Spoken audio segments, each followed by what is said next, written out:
प्रियांशु सिंह।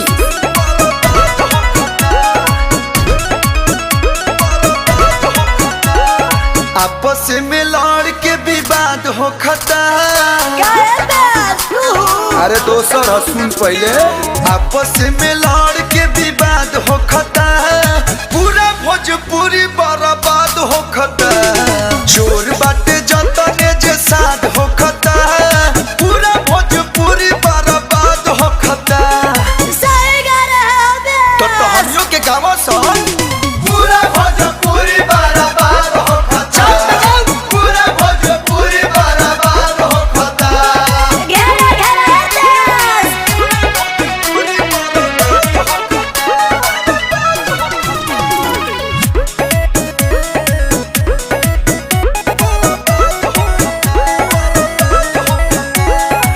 केहू नहीं सभे बाबीसु, मुँह से गोली चलावता लो हो। यूट्यूब पर के गाना बना के एक दूसरे के गोरिया मता लो हो। भैया जी सुधर जाइए, सुधर जाइए। केहू नहीं सभे बाबीसु, मुँह से गोली चलावता लो हो। यूट्यूब पर के गाना बना के एक दूसरे के गोरिया मता लो हो, एक दूसरे के गोरिया मता लो हो। गाड़ी तो बुझाता प्रसाद हो खता, जादे जादे गाड़ी तो बुझाता प्रसाद हो खता, पूरा भोजपुरी बर्बाद हो खता। आपस में लड़ के विवाद हो खता, पूरा भोजपुरी बर्बाद हो खता।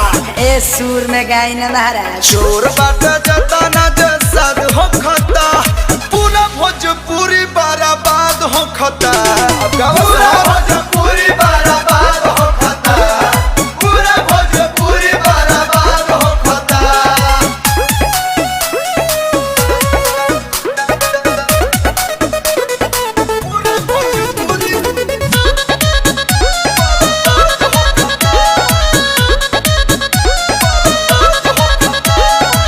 करता लोयाती होता वे छाती, गाड़ी तो लगे जैसे भाईल भजान। गावे लोगू है लागल जे मुँह है, गामस का दूसर कोलुआ जय बच्चा।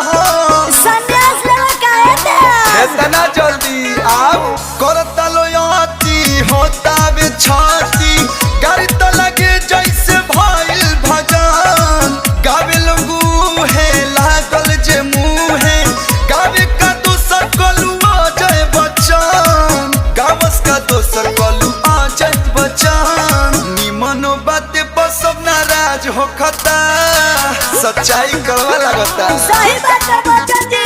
निमनो बाते पर सब नाराज हो खता, पूरा भोजपुरी बर्बाद हो खता। चोर बाटे जतने जे साध हो खता, पूरा भोजपुरी बर्बाद हो खता। पूरा भोजपुरी बर्बाद हो खता, पूरा भोजपुरी बर्बाद हो खता। सोच बदलो, भोजपुरी बदलेगा। हम तो मजबूरी में गावतनी, का करी सुनी लो। आपस में लड़ के विवाद